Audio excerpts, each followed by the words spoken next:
విధంగా చీకటి నుండి ఆశ్చర్యకరమైన వెలుగులోకి మన దేవుడైతే మనల్ని రప్పించి ఉన్నాడు కదండి. సో అదేవిధంగా మరి ఈ లోకంలో ఈ యొక్క డార్క్ వరల్డ్ చూడండి. ఫర్ సపోజ్ మొన్నటి వరకు ప్రొటెస్ట్ జరిగింది. ఎంతమందికి తెలుసు ప్రొటెస్ట్ అనేది? యూత్ అందరూ కలిపి ఎవరైతే యవనస్తులు నీట్ పేపర్ లీక్ అవడం వల్ల ఆ యొక్క మంత్రిని ఎవరైతే యూనియన్ మినిస్టర్ ఉన్నాడో రిజైన్ చేయాలని ప్రెషర్ పెట్టేశారు. సో లేదంటే మొత్తం గవర్నమెంట్ కొలాప్స్ చేస్తాం. సో ఆ విధంగా ఆ యొక్క సమాధానాన్ని కోల్పోతున్నారు. యాక్చువల్ రిజైన్ చేయక్కర్లేదు, సాల్వ్ చేసుకుంటే సరిపోతుంది. హౌ టు బి బెటర్మెంట్ అని. సో ఈ యొక్క యవనస్తులు కానీ పెద్దలు కానీ చాలామంది ఆ యొక్క సమాధానాన్ని కోల్పోవడం వల్ల ఈ లోకం అనేది చాలా ఇబ్బందికరమైన పరిస్థితులకు మారిపోతుంది. సో మనమందరము మన బైబిల్ తెలిసినట్లయితే న్యాయాధిపతులు 6వ అధ్యాయము 24లో చూసినప్పుడు ఈ యొక్క వాక్యము జెహోవా షాలోమ్ అనేది ఏ విధంగా తెలుస్తుంది. అప్పుడు గిద్యోను అక్కడ యెహోవాకు ఒక బలిపీఠము కట్టి దానికి యెహోవా షాలోమ్ అని పేరు పెట్టాను. సో ఈ యొక్క న్యాయాధిపతులు 6:26 మనం క్లియర్గా చూడొచ్చు జెహోవా షాలోమ్ అనే పేరు ఎక్కడ వచ్చిందనేది. సో ఈ యొక్క జెహోవా షాలోమ్ గురించి మీనింగ్ ఆల్రెడీ చెప్పడం జరిగింది, సమాధానం. సో సమాధానము అంటే కేవలం అర్థం కాదు, ఇట్స్ అబౌట్ సమాధానము, లేకపోతే క్షేమం గురించి, సమృద్ధమైన జీవితం గురించి, అదేవిధంగా భద్రత గురించి, ఈ విధంగా విశ్వాసంలో మరింతగా నడవడానికి ఈ సమాధానం అనేది చాలా ఇంపార్టెంట్. సో మనము చాలామంది చూడండి, we will have financial constraints కదండి. మెయిన్ పాయింట్ ఏంటంటే పీస్ విత్ గాడ్. సమాధానము ముందు దేవుని దగ్గర నుండి మీకు రావాలి. అంటే ఏంటంటే మనము ఎప్పుడైతే దేవుని నుండి విడిపోతామో, అంటే పాపం ఎప్పుడైతే మనకి ముంచుకొని ఉంటారో, సాతాను ద్వారా పాపము ఎప్పుడైతే కంప్లీట్గా మీ బాడీ మీ సోల్ తీసుకున్నప్పుడు we will separate from God. So ఈ యొక్క సెపరేషన్ ఏర్పడినప్పుడు సమాధానం అనేది మనకి క్లియర్గా ఉండదు. సో ఈ యొక్క వాక్యము షాలోమ్ అంటే సమాధానం తెలియజేస్తుంది. అదేవిధంగా రోమీయుల పత్రిక 5వ అధ్యాయము 1వ వచనం చూసినట్లయితే దేవుని నుండి మనకు సమాధానం లభిస్తుందని తెలియజేస్తుంది. ఇక్కడ we have piece with God through our Lord Jesus Christ. దేని ద్వారా మనకు సమాధానం లభిస్తుందండి? యేసుక్రీస్తు ద్వారా. సో యేసుక్రీస్తు ద్వారా మాత్రమే సమాధానం లభిస్తుంది. ఈ లోకం అనేది టెంపరీ వరల్డ్. నేను వర్షిప్ చేసినప్పుడు కూడా మీరు వినే ఉంటారు, ఈ లోకములు చాలా తాత్కాలికం. ఈ లోకం యొక్క జీవనాడి గురించి చాలామంది ఆలోచిస్తూ ఉంటారు. ఏ విధంగా ఉండాలి, ఏ విధంగా డబ్బు సంపాదించాలి, ఏ విధంగా గోల్డ్ సంపాదించాలి, మా పిల్లలకి ఆస్తులు అంతస్తులు ఏది బహుమానంగా ఇవ్వాలి అనేది ఆలోచిస్తారు. కానీ చివరికి సమాధానం లేకుండా వారి పాపంలో మరింతగా మునిగిపోయి ఇబ్బందులు పడతారు. ఈ విధంగా మనకి దేవుని యొక్క కృప లేకపోతే, ఆయన కృప లేకపోతే మనకు సమాధానం ఉండదు. Without peace without God. So మీరు ఎప్పుడైతే దేవుని నుండి విడనాడుతారో, దేవుని నుండి దూరంగా వెళ్ళిపోతారో, అప్పుడు మీకు సమాధానం అనేది ఉండదు. సో ఈ యొక్క సమాధానం ఎలాగ వస్తుంది, ఏం చేస్తే వస్తుంది? మన బైబిల్లో క్లియర్గా మెన్షన్ చేశారండి 3 పాయింట్స్. అదేంటంటే ఫిలిప్పీలు 4:6-7 వచనాలు.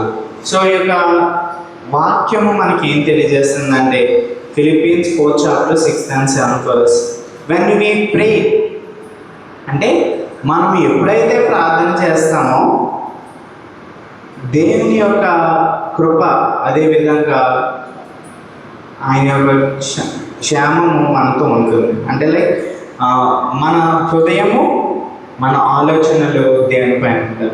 So God doesn't always remove the Storm. అంటే దేవుడు నిరంతరము మీకు బ్లెస్సింగ్స్ ఇవ్వలేడు కదండి, నిరంతరము ఆయన మిమ్మల్ని కాపాడుతూ ఉండలేడు. కానీ ఎప్పుడైతే మీరు ప్రార్థన కలిగి ఉంటారో మిమ్మల్ని దేవుడు నిత్యం చూస్తూ ఉంటాడు. చూడండి, అమ్మని భోజనం పెట్టమంటే కానీ పెట్టదు చిన్నపిల్లలుగా ఉన్నప్పుడు. సో అదేవిధంగా దేవుని మనం నిరంతరం ప్రార్థన చేస్తూ ఏదైతే మనకి కావాలనుకుంటున్నామో, ఏదైతే నిరీక్షణ, సమాధానం, కాపుదల ఇవన్నీ మనం కావాలని అనుకుంటున్నామో అప్పుడు మనం దేవుని అడగాలి. మీరు మనుషులని ఎప్పుడైతే ఆ యొక్క విశ్వాసంలో ఉంటారో, మనుషుడు కాపాడతాడు అనే ఆలోచనలో ఉన్నప్పుడు దేవుడు మీకు దూరంగా వెళ్ళిపోతాడు. సో ఫస్ట్ ప్రయారిటీ మీ జీవితంలో, first priority is always God. So మీకు ఫాదర్ మదర్ ఉండొచ్చు. సిస్టర్ ఎల్సీ గారు ఎప్పుడు ఈ మాట మాట్లాడుతూ ఉంటారు. మన brother Brain and sister Elsie గారు క్లియర్గా ఏం మాట మాట్లాడతారంటే, ఒక సాంగ్ ఉంటుంది, may father leave you, may mother leave you, may sister leave you, may brother leave you, but God never let you down. దీని యొక్క అర్థం ఏంటంటే, మీ యొక్క తండ్రి విడిచిపెట్టిన, తల్లి విడిచిపెట్టిన, మీ సహోదరుడు విడిచిపెట్టిన, సహోదరాలు విడిచిపెట్టిన, దేవుడు అనేవాడు ఖచ్చితంగా మిమ్మల్ని ఆదుకుంటాడు. ఏ క్షేమంలో అయినా ఆయన విడవడు, ఎడబాయడు. అటువంటి గొప్ప దేవుడు మన ప్రభువైన యేసుక్రీస్తు. సో మన యొక్క జీవితంలో ఈ యొక్క శాంతి అనేది, పీస్ అనేది చాలా important. So peace in relationships. మీ యొక్క యవన జీవితంలో we will have relationships, maybe with friends, maybe with other things, your relatives and also your cousins, relationships అని ఉంటాయి. బట్ ఎప్పుడైతే ఈ యొక్క శాంతి లేదో, ఎప్పుడైతే క్రైస్ట్ సెంటర్డ్ లవ్, దీని యొక్క అర్థం ఎప్పుడైతే క్రీస్తు కేంద్రిత ప్రేమ లేనప్పుడు ఆ యొక్క రిలేషన్షిప్స్ అన్నీ డౌన్ఫాల్ అయిపోతాయి, అంటే పడిపోతాయి. సో మీరు మీ ఫ్రెండ్స్ దగ్గరికి లేకపోతే మీ రిలేటివ్స్ దగ్గరికి జస్ట్ క్యాజువల్గా నైట్ పార్టీకి వెళ్ళారనుకోండి, ఆ ఫ్రెండ్షిప్ లైఫ్ లాంగ్ ఉండదండి. ఎప్పుడైతే క్రీస్తు ప్రేమ అంటే ఆ యొక్క క్రైస్ట్ సెంటర్డ్ లవ్ ఉంటుందో, షేరింగ్ ద గాస్పల్ కానీ, ప్రార్థన చేయడం కానీ, లేకపోతే sharing the message of God అంటే దేవుని యొక్క వాక్యాన్ని తెలియజేయడం కానీ చేసినప్పుడు నిరంతరము ఆ యొక్క రిలేషన్షిప్ స్టాండ్ అయి ఉంటుంది. సో అందుకే చాలామంది ఈ దినాల్లో రిలేషన్షిప్స్ విత్ కపుల్స్ డైవర్స్ అవ్వడం కానీ లేకపోతే విడిపోవడం కానీ జరుగుతుంది. ఎందుకంటే క్రీస్తు కేంద్రిత ప్రేమ వాళ్ళలో లేకపోవడం వల్ల. సో అదేవిధంగా ఫ్రెండ్స్, మీకు అందరికీ ఫ్రెండ్స్ ఉండొచ్చు, నాకు కూడా ఉన్నారు. ఫ్రెండ్స్ అనేవాళ్ళు ఖచ్చితంగా తప్పు చేస్తారు కదండి. So when we forgive one another, ఎప్పుడైతే మనము ఒకరిని క్షమించామో అప్పుడు మనకి మరింత సమాధానం వస్తుందంట. సో ఎప్పుడైతే మీకు చాలా కఠినంగా ఉన్నారు, మీ యొక్క సహోదరులు కానీ స్నేహితులు కానీ చాలా ఇబ్బంది పెడుతున్నారు, మీరు ప్రార్థన చేయాలి. ముందు ప్రార్థన చేసిన తర్వాత మీకు ప్రార్థనకి దేవుడు జవాబు ఇచ్చిన వెంటనే మీరు క్షమాపణ కలిగి ఉండాలి. లేదు రివెంజ్ తీసుకున్న వాడు డౌన్ఫాల్గా ఉన్నాడు అని అన్నప్పుడు ఖచ్చితంగా మీ జీవితంతో పాటు మీ యొక్క ఫ్యామిలీ జీవితం కూడా పాడైపోతుంది. So remember that you should always give forgiveness. So మీరందరూ ప్రేమగా ఒకరినొకరు ప్రేమించి the new commandment of God అంటే దేవుని యొక్క నూతన యొక్క కమాండ్మెంట్ ఏంటంటే నిన్ను వలే నీ పొరుగు వారిని ప్రేమించు. So love one another. ఇందాకే చెప్పాను వాక్యంలో కాకుండా వర్షిప్లో ఫిలియో లవ్ అంటే బ్రదర్లీ లవ్, సహోదరుల ప్రేమ. సహోదరులు చూడండి, ఈ ఉదయకాల సమయంలో మనం దేవుడు నన్ను జ్ఞాపకం చేసే ద్వారా దీని చేయని దేవుడు సెలవిచ్చున్నాడు. అటు రీతిగా మనం ఉదయం రాగానే ఏం చేస్తున్నామండి, ఆయన యొక్క శరీరాన్ని, ఆయన యొక్క రక్తాన్ని మనం జ్ఞాపకం చేస్తున్నాం. ఏ విధంగా 2-3 కూడి ఆయనను ఆరాధిస్తాం. సో దేవుడు ఎక్కడైతే 2-3 కూడి ఉంటారో అక్కడ నేను ఉంటానని క్లియర్గా వాక్యంలో సెలవిచ్చున్నాను. సో అదేవిధంగా మనం కూడా ఈ ఉదయకాల సమయంలో సహోదర ప్రేమ కలిగి ఉండి, ఈ యొక్క సహోదర ప్రేమ వల్ల ఎంతగానో అనేక మంది బలపడి క్రీస్తులో ఇంకా ఎదురులాగా కొంతమంది స్పిరిచువల్లీ వీక్గా ఉంటారు, కొంతమంది ఫైనాన్షియల్గా వీక్గా ఉంటారు, కొంతమంది హెల్త్ ఇష్యూస్లో వీక్గా ఉంటారు. మీకు ఏదో డిసీజ్ ఉండొచ్చు, అప్పుడు talk to brothers, talk to sisters. చూడండి, ఎంతోమంది ఈ దినాన్ని వచ్చి ఉన్నారు. మీ యొక్క ప్రాబ్లమ్ షేర్ చేసుకోండి, అప్పుడు వాళ్ళు ప్రార్థన చేస్తారు. ప్రార్థన చేసినప్పుడు దేవుడు ఆపేస్తారు. So this is what our Lord and saviour Jesus Christ says. So tomorrow is unknown కదండి, రేపు ఏం జరుగుతుందో మనకు తెలియదు. సో ఉన్నంతకాలము మనం ఏం చేయాలంటే దేవుని స్తుతించి ఆయన ఆరాధించే విధంగా. గాడ్ నోస్ టుమారో కదండి, దేవునికి తెలిసి రేపు ఏం జరుగుతుందో మనకు తెలియకపోవచ్చు. సో మనం ఉన్నంత కాలంలో ఆయనని ఏ విధంగా అయితే ఆదివారం ఏ విధంగా ఆరాధిస్తున్నామో అదే విధంగా మనము ఒకరినొకరు ఎంకరేజ్ చేసుకుంటూ ఒకరినొకరు మనము స్పిరిచువల్గా డెవలప్ అయ్యే విధంగా చేయాలి. So let us all look into psalms. సామెతల గ్రంథము 29వ అధ్యాయము 11వ వచనం. సో ఈ యొక్క వాక్యం క్లియర్గా ఏం తెలియజేస్తుందంటే, the Lord gives you strength to this people. అంటే దేవుడు ఎవరైతే విశ్వసిస్తారో వాళ్ళకి బలం అనుగ్రహిస్తారు, అదేవిధంగా ఆయన ఆస్వాదిస్తారు విత్ పీస్, షాలోమ్.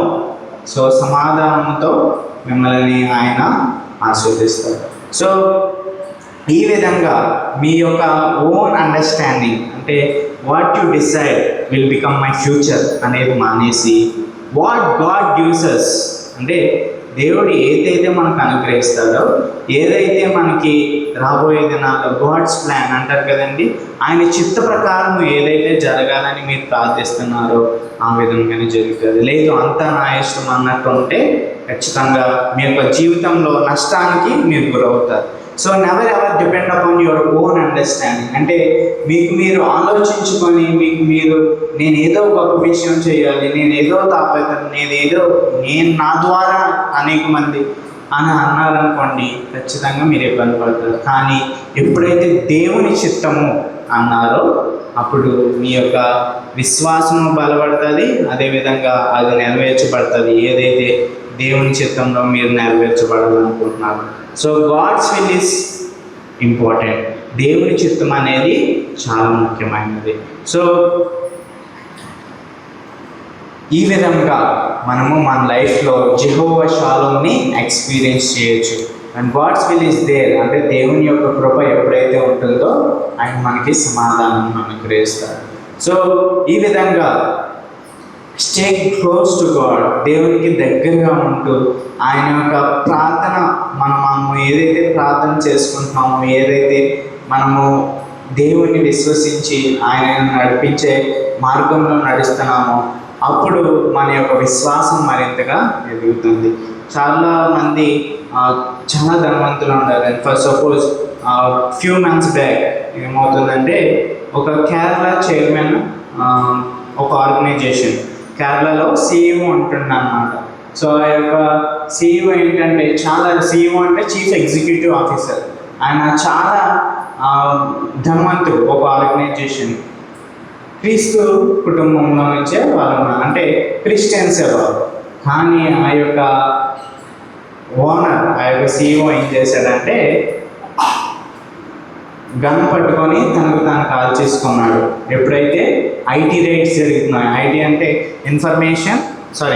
IT అంటే ఇన్కమ్ ట్యాక్స్ రైడ్లు జరుగుతున్నాయో అప్పుడు గన్ పట్టుకొని కాల్ చేసుకున్నాడు.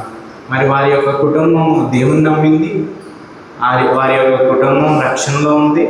మరి అయినా సూసైడ్ ఎందుకు చేసుకున్నాడు? It's because of not having peace. అంటే సమాధానం లేకపోవడం వల్ల ఆయన ఆ విధంగా చేసుకున్నాడు. సో సమాధానము ఎక్కడ లభిస్తుందో నేను ఆల్రెడీ చెప్పాను. మనం ఎప్పుడైతే దేవుని వాక్యం నిరంతరము ఆయన ధ్యానించి ప్రార్థించున్నామో మనకు సమాధానం లభిస్తుంది. సో ఈ విధంగా మన జీవితంలో కూడా మీ యొక్క స్టడీస్లో కానీ, మీ యొక్క ఫైనాన్షియల్ కన్స్ట్రెంట్స్లో కానీ, అంటే లైక్ నాకు జాబ్ రావట్లేదు, జాబ్ చూడండి గ్రూప్ 2 గ్రూప్ 1 పడుతున్నాయి. ఏది మన ఏపీపీఎస్సి వారు August 15th రిలీజ్ చేస్తానన్నారు గ్రూప్ 2 గ్రూప్ 1. సో ఈ యొక్క గ్రూప్ 1 గ్రూప్ 2 చాలామంది రాస్తారు. రాసిన వాళ్ళు ఓన్లీ లక్షల మంది రాస్తారు, కానీ సెలెక్ట్ అయ్యేవారు మహా అయితే 500 పోస్టులు ఉంటాయి. 500 పోస్టులు అక్కడ 5 లక్షలు. అంటే మనకి అక్కడ చాలామంది 30 years అయినా 40 years అయినా అలా కష్టపడుతూ ఉంటారు. నేను ఏమంటానంటే అది వ్యర్థం. నీకు రాలేని దాన్ని ఎక్కువ కృషించి దానికోసం ఇంకా జాబ్ లేకుండా 30-40 years వచ్చేసినా కూడా మీ అమ్మగారి మీద, మీ నాన్నగారి మీద మీరు డిపెండ్ అయ్యి నాకు ఇంకా కొద్దిగా 5,000 పంపించండి, ఏ ఢిల్లీకో ఏ ముంబైకో వెళ్ళిపోతారు, నాకు 10,000 పంపించండి చదువుకోవాలా, ఇంకెంతకాలం వాళ్ళు అలాగా 30 years వచ్చేసిన 40 years వచ్చిన చదువు. So you should depend upon God. దేవుని చిత్తం లేదని మీరు ముందుకు సాగాలి. ఇంకా నిరంతరం అదే దేవుడు కొంతకాలం ఇస్తాడండి మనకి. ఆ కొంతకాలంలో విశ్వాసం తయారు చేయాలి, రక్షణ మార్గంలో కొంతమందిని తయారు చేయాలి. మరి అది ఎప్పుడు చేస్తారు? మీరు 40 ఏళ్ళ వరకు చదువుకుంటానే ఉన్నారు. ఇంకో మహా అయితే 70-80 years మాత్రమే బైబిల్ గ్రంథం తెలియజేస్తుంది. మీకు ఓన్లీ 70 లేకపోతే మ్యాక్సిమం 80. మరి ఒక 40 years మీరు చదువుకొని ఉన్నారనుకోండి, what about other 20 years? Another 20 years డిప్రెషన్లోకి వెళ్ళిపోతారు. ఇంకా జాబ్ రాలేదు మాకు, ఇంకా ఏం చేయట్లేదు మేము. సో ఈ యొక్క టైం వేస్టింగ్స్ కాకుండా మ్యాక్సిమం పడితే 25 years below, above 25 years you should do any job, not only government job. A job అన్నా చేసుకుంటూ మీరు ఏం చేయాలంటే షేర్ ద గాస్పెల్.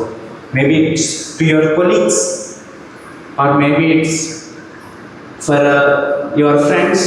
ఎవరికన్నా ఒక్కరిని సేవ్ చేసిన అక్కడ పరలోకంలో ఎంతగానో దేవుణ్ణి మహిమపరిచినట్టు అవుతుందండి. సో మీ జీవితంలో ఎంతమంది రక్షించారా దేవుని అడుగుతాడు, కానీ ఎంత క్వాలిఫై అయ్యారు మీరు? ఎంఏ బీఈడియా, లేకపోతే ఎంఎస్సి బీఈడియా, లేకపోతే బీటెక్ చదివారు, ఎంటెక్ చదివారు అని దేవుడు అడుగుతాడు. సో మీ జీవితంలో ఉన్నంతకాలము ఎంతమందిని రక్షించారు అని మాత్రమే దేవుడిని అడుగుతాడు. సో అడిగినప్పుడు మీరు 0 అని అంటే ఎంత అవమానం ఉంటుంది కదండి. So share the gospel to your brothers, share the gospel to your sisters. So like that we will develop one by one. చూడండి ఈరోజు ఎంతమందో మనకి చాలామంది పాస్టర్స్గా పిలువబడిన వారు. మాకు మొన్నే ఒక చర్చ్ పాస్టర్ వచ్చారండి. ఆయన ఏమంటున్నారంటే, సంఘాన్ని నేను అమ్మేస్తానండి, కొద్దిగా ఇవ్వండి ఎంతో కొంత. ఇట్స్ వెరీ బ్యాడ్ థింగ్ కదా.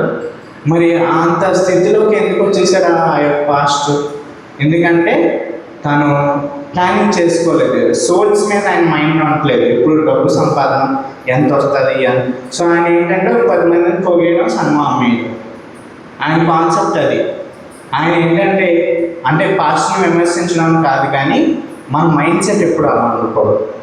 మనం ఎప్పుడైతే ఎక్కువ కాన్సన్ట్రేషన్ ఆన్ మనీ పెట్టామో అప్పుడు ఆ యొక్క సేవింగ్ ఆఫ్ సోల్స్ అనేది తగ్గిపోతుంది, సమాధానం అనేది తగ్గిపోతుంది, దేవుని నుండి దూరం అవడం అనేది జరుగుతుంది. So better to be on Christ, depend upon Christ. God's will is always important. So దేవుని చిత్తం లేకుండా మన జీవితంలో ఏది జరగదు. So when you believe in Christ, Jesus is the only saviour. నా యొక్క రక్షకుడు ఎవరంటే యేసుక్రీస్తుని విశ్వసించినప్పుడు మీకు నిత్యము ఆ యొక్క పరలోక రాజ్యంలో ఒక ప్రత్యేకమైన స్థలమైన మీ కొరకు సిద్ధం చేసి ఉన్నాను. If you still don't believe in Christ, ఇంకా మీరు ప్రభువైన యేసుక్రీస్తుని స్వకీయ రక్షకుడిగా విశ్వసించలేనప్పుడు మీరు కేవలము తాత్కాలికమా అంటే నిలువెచ్చని క్రైస్తవులు సోమవారం వస్తే టెంపుల్కి వెళ్ళిపోతారు, ఆదివారం వస్తే చర్చికి వచ్చేస్తారు. సో ఇలాంటి క్రైస్తవుల వల్ల క్రైస్తత్వం అనేది పాడైపోతుంది నిజం చెప్పాలంటే. కానీ ఇలాంటి వాళ్ళ వల్ల దేవుని పరలోక రాజ్యంలో స్థలం ఉండదు. సో ఏంటంటే either you do or be like a Christ person. So ఎప్పుడైతే విశ్వాసంలో మీరు ఉంటారో అప్పుడే మీకు ఈ యొక్క సమాధానము అదేవిధంగా విశ్వాసం అనేది మరింతగా బలపడుతుంది. Don't be like a lukewarm Christians, అంటే డోంట్ బీ లైక్ ఏ నిలువెచ్చని క్రైస్తవులాగా మీరు ఉండకండి. మీరు ఏదైతే ప్రభువుని విశ్వసించి ఉన్నారో అవి మీ నోటితోని మీ యొక్క హృదయంతోని ఒప్పుకునే విధంగా ఉండండి. సో ఈ విధంగా ఈ వాక్యంలో మీరు దిగులుగా ఉంటే, లేకపోతే ఏదైనా భయంతో ఉంటే, ఏదైనా ఫ్యామిలీ ట్రబుల్స్ ఉంటే, మీ యొక్క సమాధానము మీరు పోయిందని అనుకుంటే ఒక్క విషయాన్ని మీరు గుర్తుపెట్టుకోండి. That is Jehovah shalom. So Jehovah shalom has not change, అంటే ఆయన ఎప్పుడు మారడండి. మీకు నిత్యం నిరంతరము సమాధానం ఇస్తారు. సో ఎవరినైతే షద్రక్ మేషక్ అబేద్నెగోలను అదేవిధంగా అనేక మందిని రక్షించి ఉన్నారో, ఏ దేవుడైతే అప్పుడు పాత నిబంధన గ్రంథంలో ఉన్నాడో అదే దేవుడు కూడా ఇప్పుడు ఉన్నాడండి. So believe that maybe you are in a trouble situation, మీరు ఇబ్బందులు ఉన్నారేమో, ఒక విషయాన్ని గుర్తుపెట్టుకోండి, దేవుడు ఎన్నటికీ మారడండి. So believe in Christ, believe in the Lord and you will be blessed. So peace is not the absence of problem. సమాధానం అనేది మీకు ఆ యొక్క ప్రాబ్లంలో కూడా మీకు హెల్ప్ చేస్తుంది. So brothers and sisters, one last word I would like to say. ఒక చివరి మాట ఏంటంటే జాన్ 14:27 అంటే యోహాను సువార్త 14:27 peace I leave you, my peace I give to you, అంటే నా యొక్క సమాధానము మీకు ఇవ్వబడుతుంది అని దేవుడి వాక్యంలో సెలవిస్తున్నాడండి. సో జెహోవా షాలోమ్ అనేది మీ యొక్క హృదయంలో నిరంతరము ఆయన మీ యొక్క హృదయాన్ని సమాధానంతో నింపబడాలని, నిరంతరము ప్రార్థన మరియు విశ్వాసంతో ముందుకు సాగాలని ఈ చిన్న మాటలు దేవుడు బహుగా